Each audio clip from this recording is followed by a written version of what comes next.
I'm Logan Crawford, and right now on Spotlight, we're talking to Tambi Harwood about her amazing book, I Am Not the Moon Lake Camp Killer.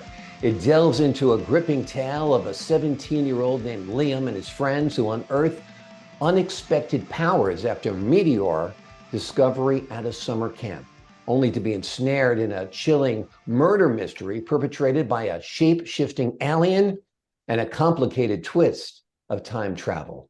We're delighted to have Tambi join us here today on Spotlight. We thank the folks at Authors Reputation Press for helping us put her in the spotlight today.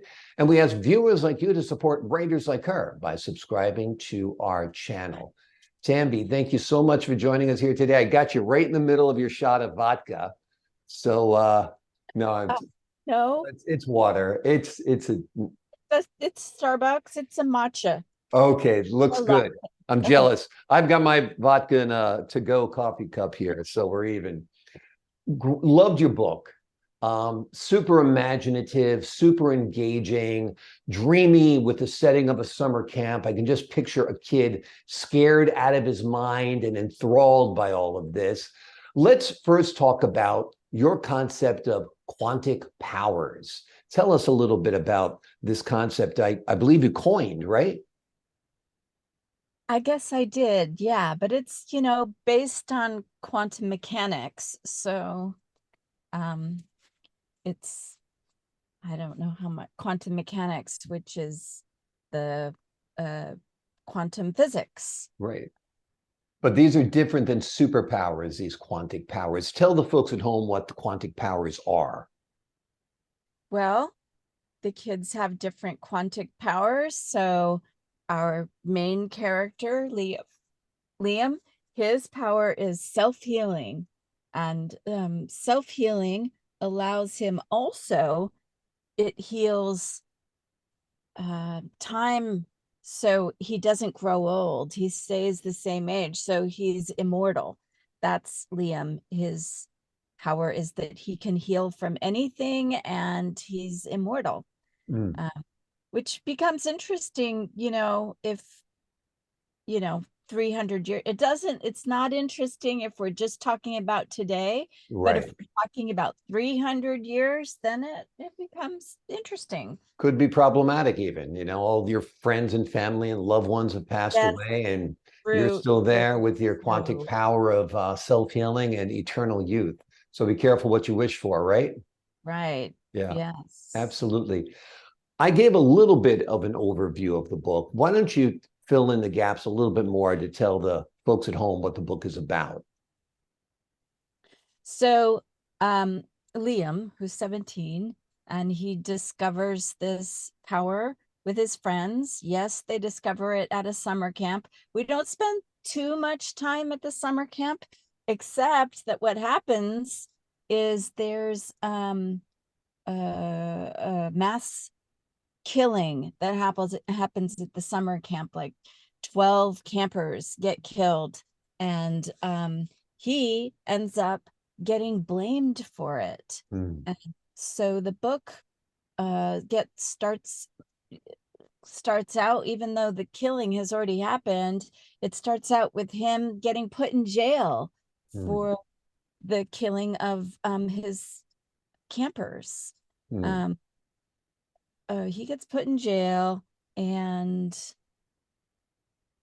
I know what it is. His future self, because he is immortal and can live for Mhm. his future self from 300 years in the future, has traveled back in time to kill him so that they wouldn't let the whole um Episode unfold as it did, right? With the murder in yes, the camp yes, and the camp yes. killings and all of that. Yeah. Yes, that's right. But he didn't actually do it. There was a shape-shifting alien that did the killing, and he in the future has taken over the world. And so Mm.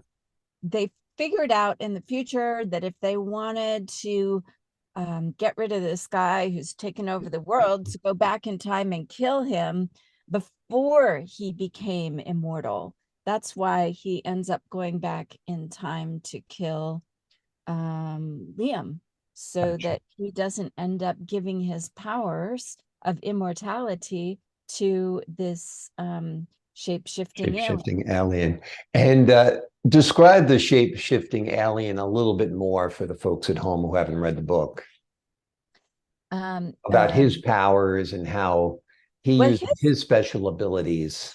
main power is that he can take other people's powers. So Mm, if he can take other people's powers, he can do, I mean, whatever. right. Um, yeah. So he takes Liam's shape-shifting powers. Liam's friends have other powers. His best friend Drew is a teleporter, and so he can teleport, and his girlfriend is, what is she? Oh, mind reader. Mm, So the alien can both read minds, teleport, and is immortal, has all of those powers. And anyway, he ends up taking over the world, mm. uh, and destroying it ultimately. So you know, they have to try to stop him. Exactly. The stakes are high and he must be stopped. Tell me a little bit about your love of sci-fi. Is this something you've always had? Is it something you developed for the book, or what are your influences? Tell me about Always, that. always. From the time I was a little kid, I've always loved science fiction or fantasy, whatever you want to call it. Um, uh, I guess the difference between science fiction and fantasy is that science fiction, I don't know. Might Uh, be more plausibly explained in the future, and fantasy is more magical based. I Yeah. guess. I mean, I threw a little space in there and space travel to, you know, that's the science fiction part of it, I guess. But What are your influences? What are some of those sci-fi and fantasy works that you've really enjoyed that have impressed you? well, Tolkien, of course. Hmm. More recently is a fantastic author, Brandon Sanderson. Hmm. Um, and I actually did a few years ago, I did a cruise with Brandon Sanderson and a couple of other people from, he does uh, a podcast called, oh, what is it called? Anyway, he and his friends, they did a cruise. I did the cruise. I went and read and took some classes from them. So that Definitely an influence there, yeah, having traveled with the author and taking classes. Yeah. yep. Yep. And then I decided I wanted to write a book. And to write a book, I was like, I didn't, my friends were like, well, what do you have to do to write a book? Do you need to take classes? I was like, well, I don't need to take classes. I got this. But the truth is, I went back to school and I got a master's degree in writing popular fiction. And Mm. that's so I live in the town where Hmm. Stanford University is. And so everyone was like, you want to take classes at Stanford University? And no, they don't really have science fiction Right. literature at Stanford University. It's a little too highbrow for that, I guess. Anyway, so I went and took a writing popular fiction um uh program at Seton Hill University Hmm. in, back East Coast in um near in Greensburg, Pennsylvania, Very cool. Pittsburgh. And so I Did you did do that that remotely or in person? low residency. Okay. So that means that I spent maybe a couple weeks a Hmm. year there, and then the rest um, I did online virtually, Online. Yep. or um, we had, like, we would write things and then we would send it and it would get critiqued and by a group. Sure. Um, Was anyway, this book your capstone project? yes, which I Wonderful. assume it's the project that I wrote it to graduate. Yeah, that's how Yeah. I graduated. Yeah. So that's wonderful that you not only wrote it, but now you've got it published. And what was the reaction from your professors when they read your book? Well, they give me good critiques, good Yeah, reviews. good They're feedback. yeah, Yeah, yeah. wonderful.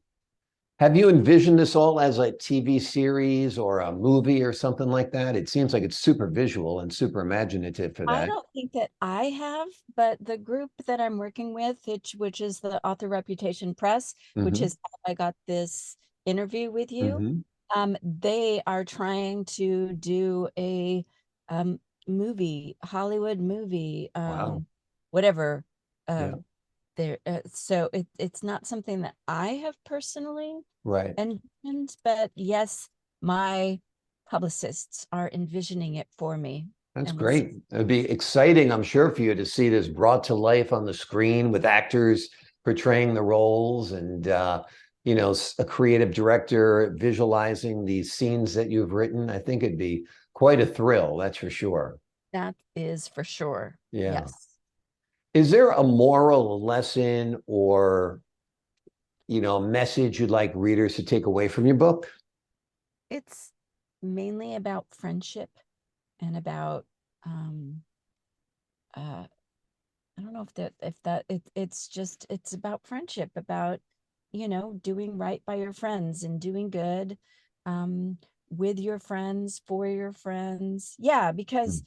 in my book, if you're immortal and you can travel in time, then basically uh, there's no right or wrong. What's Mhm. right and what's right is what you love, what you and your friends love is just showing up and taking care of the people in your life and taking care of people that are, you know, you're Around close you, care to. about you, Yeah, a part of that your you life. care. Yeah, Yeah, yeah, yeah.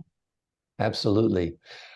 Writing time travel can be tricky because obviously there's a lot to think about what might happen, where he's coming from, where he's headed, how this will impact the story, and is it feasible? Is it plausible? So that's quite a challenge, right?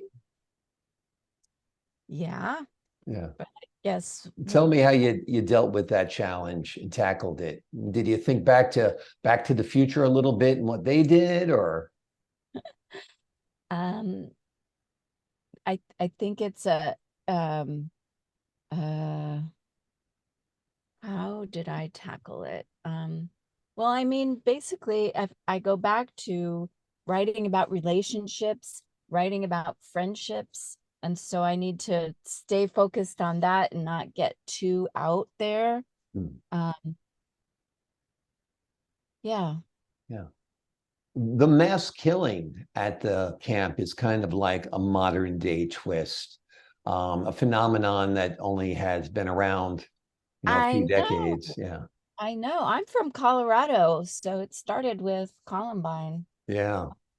It was kind of a scary thing to write about. I Hmm. was, I don't think if this is going to be okay to write about. I think people are going to have a hard time with this Right. because it is a real serious issue, and there are people that have really been hurt by mass killing, mass Yeah. murdering. So I was a little afraid to write about it. Yeah. But you did, and it was difficult to write, thinking about the bloodshed and all that. Well, and it's fantasy, so you can make whatever you want to have happen. So I mean, we go back in time and Right. revisit the mass murder a few times, and we have different endings a few Right. times. So it all turns out. I mean, that's part of the reason why I like to write young adult. It's for Hmm. young. It's not gritty. It's not like, Breaking Bad, which is what I'm watching right now, which is see, it's more Yeah. about it's more like Harry Potter, where everything turns out okay. Yeah. Who was your first reader? I mean, I guess maybe your professors, but when you finished the book outside of school, who did you give it to and say, hey, what do you think of this? My well, I want to say son Tyler except Mhm. that Tyler has undergone a gender transition recently Mhm. and is now a she. Mhm. So I can't really say my son, my child, Tyler, who Mhm. which is really the age that I was aiming for, read the whole book and he loved Mm. it. He Great. loved it. So That's amazing. That's amazing. Well, it's good. It's good you've got a target audience right in the household to help you do your writing and get some feedback and all of that. The characters grapple with the moral implications of having powers in situations of life and death. Tell us a little bit about how they navigate that. um hmm. Yes, well, again, it's the same thing that goes back to who do you love and how do you be good to the people that you love. Um, yeah. So, Absolutely, absolutely. You chose a camp setting. Were you a camper when you were younger? Is that why you chose this? Do you have memories of camp, or tell me about choosing that? well, you know what I based it on was the Norway, the killing in Norway. Yeah, Um, I don't know how many years ago that was probably now. about 10 years ago now. Yeah, maybe a little bit more. Anyway, I chose it based on that. Um, I don't write a whole lot about the camp. And Mhm. actually, I don't really remember loving camp when I was a kid. Right. So, yeah, I, Yeah. d- I didn't spend a whole lot of time there in the book. I mean, we basically went to the killing part. Right. Right. Yeah. Cut to the chase, as we say. Shape-shifting alien is kind of an interesting antagonist. How did you come up with that idea? Um, It's actually based on a TV show that I used to watch called Heroes. If anybody Hmm. remembers Heroes, the the villain in that one was shape shifting. I mean, and it's kind of scary because he can like be anyone. He can be who you love. He can be it can be tricky because he can Mm. be hiding or pretending and And so blending in and being yeah, overlooked. yeah, And yeah, exactly. yeah. So I hate to say that because I copied it and I feel, you Well, you know, didn't copy it, you borrowed it, you made it your own. I mean, I everybody does. Everybody stands on everybody else's shoulders and everything else they create. That's for sure. Yeah. So, shape-shifting alien, do you believe in aliens? Do you believe in extraterrestrials? Do you believe in special phenomenon? Do you believe in superpowers and abilities? yeah, at some level I really do, but Mm. I don't know. I don't know. I mean, especially because we're reading a lot about it in the news right now with all the trips to Mars and the trips to other planet. I mean, uh yeah, it's fantastical, that's for sure. Do I believe in it? I don't know. I mean, when I was a teenager, I woke up in the middle of the night and I thought there was an alien landing on my lawn, Hmm. but there wasn't.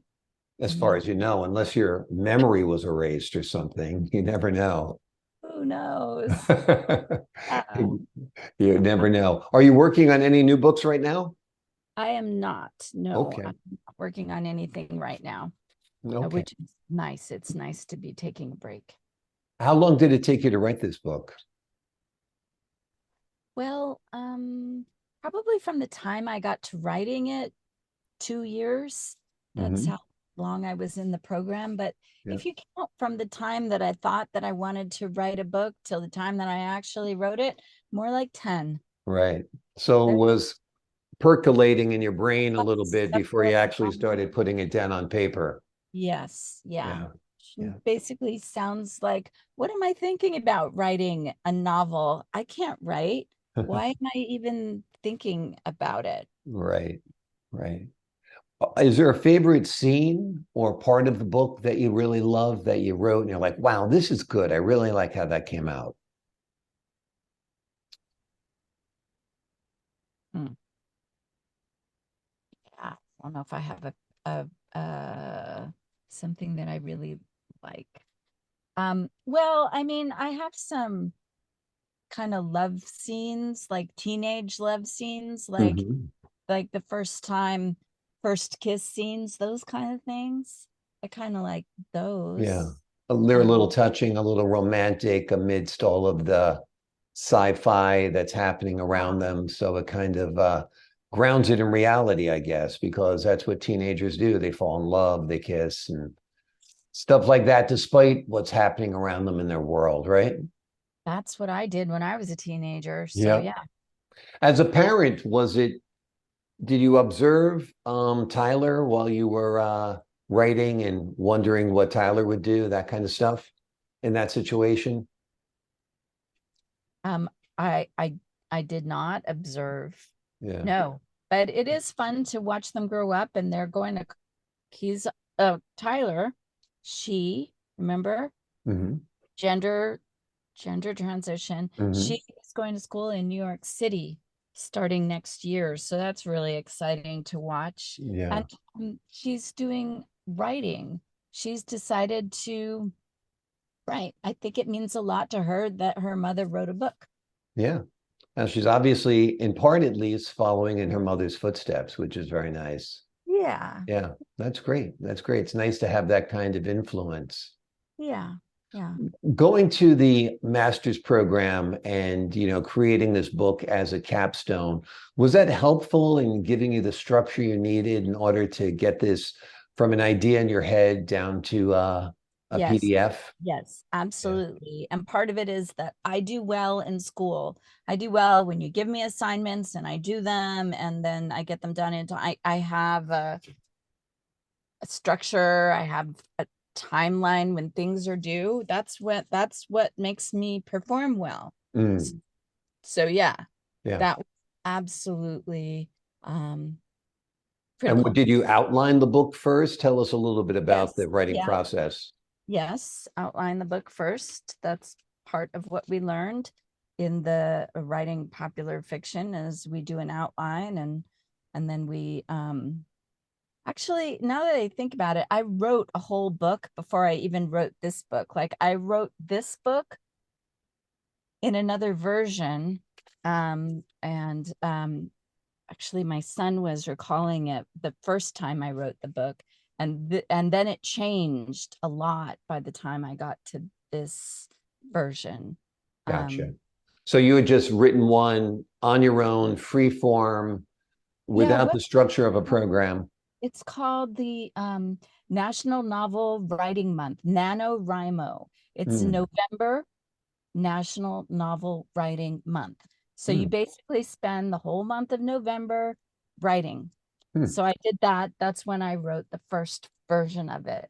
And then when I came to the point where I was needing to edit it and actually make it into a book, that's when I realized, hmm, I could probably use some help with this. Yeah.